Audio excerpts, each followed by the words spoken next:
In this video, Peter Schiff shares his thoughts on the stock market, bonds, and the housing market.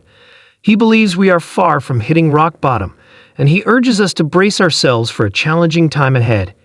If you're an investor trying to build wealth through stocks or real estate, it's crucial to pay attention to what Peter is saying. But before we dive into the details, please support our channel by hitting that like button. If you're new here, don't forget to subscribe and hit the notification bell so you never miss an update. Now let's get back to the video. Here's what Peter had to say.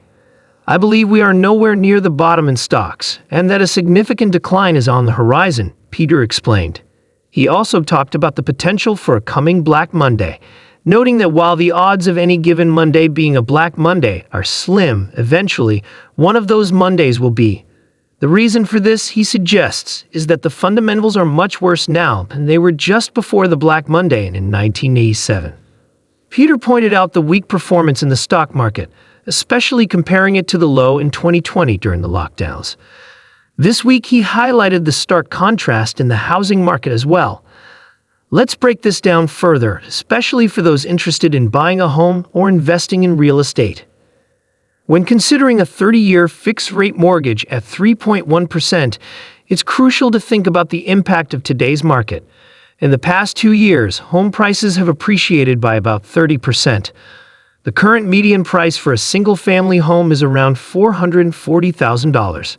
However, just 2 years ago, you could buy the same house for $340,000. At that time, you could also secure a mortgage at a rate of 3%. Fast forward to today, and you're now looking at a 6% interest rate for that same house. Peter ran the numbers to demonstrate just how much the cost of buying a home has changed. If someone bought a house for $340,000 and made a 5% down payment, which was the average down payment for a 30-year fixed loan when Peter was growing up, they would have made money in the long run. However, that's no longer the case because of the higher rates.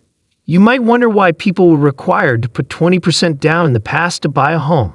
Well, Peter explains that this down payment ensured that borrowers had skin in the game. By having more equity, homeowners were less likely to default on their mortgage, even if real estate prices dropped slightly. This provided them with a financial cushion and an incentive to keep making payments, protecting both the homeowner and the lender. But what happens if the down payment is only 5%?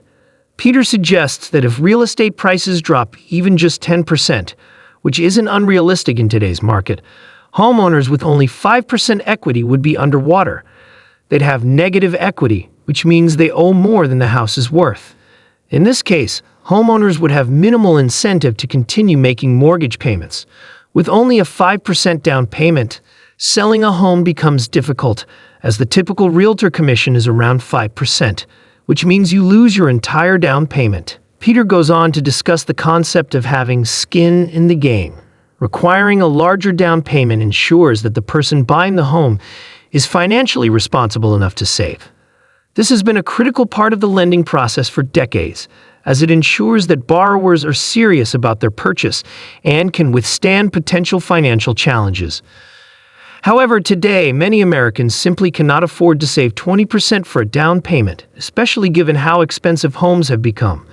The cost of living has risen much faster than wages, causing real incomes to decline.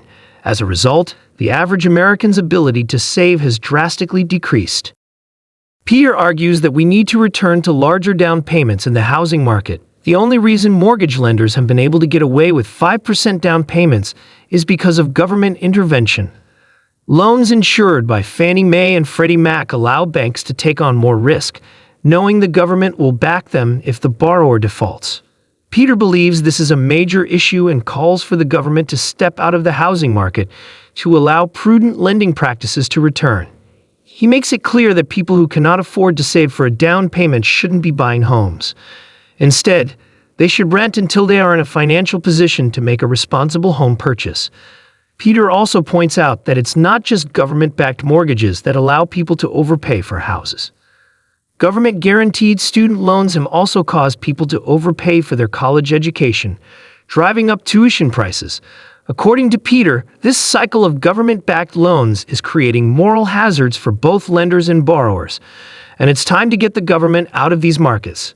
Peter referenced the 2008 housing crisis, when Fannie Mae and Freddie Mac went bankrupt. Even though they are no longer public companies and are now fully owned by the government, Peter believes they are still causing havoc in the housing market. These institutions continue to drive up housing costs by guaranteeing risky loans, which ultimately benefits the lenders and puts the taxpayer at risk. The government's role in the housing market, according to Peter, has created numerous problems. He believes that whenever the government intervenes in a market and pushes out the free market, issues arise. These problems can quickly turn into a crisis, which is what Peter fears could happen in the housing market if the government doesn't step back. Peter continues his analysis by discussing the Consumer Price Index, CPI. He notes that if you go back a year, the CPI was 2.8% in 2021. However, over the last 2 years, the cost of purchasing a medium-sized home has skyrocketed by 84%, according to Peter's analysis. The CPI, however, only reports that the cost of shelter has increased by just 9%. This, he argues, is a huge discrepancy, and it highlights how the government's measures of inflation don't reflect the true cost of living. If the CPI accounted for actual housing costs, it would likely be in the double digits, far worse than anything seen in the 1970s or 1980s. Peter further elaborates on the total cost of homeownership, noting that it's not just the mortgage payments you need to consider. Maintenance costs, insurance costs, and property taxes have all increased significantly. If mortgage rates continue to rise, Peter warns that the housing market could collapse under the weight of these costs. If no one can afford to buy new homes, companies building new homes will stop, leading to widespread job losses. He leaves us with a few questions to ponder. What will happen to the housing market if Americans have to borrow money at higher interest rates? Peter believes this could lead to a major crisis, one that we need to prepare for in advance. If you agree with Peter's analysis, let us know your thoughts in the comments section. We'd love to hear your opinions and have a discussion about the future of the housing market and the broader economy.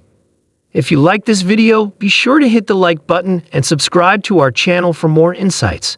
Thanks for watching, and we'll see you in the next video.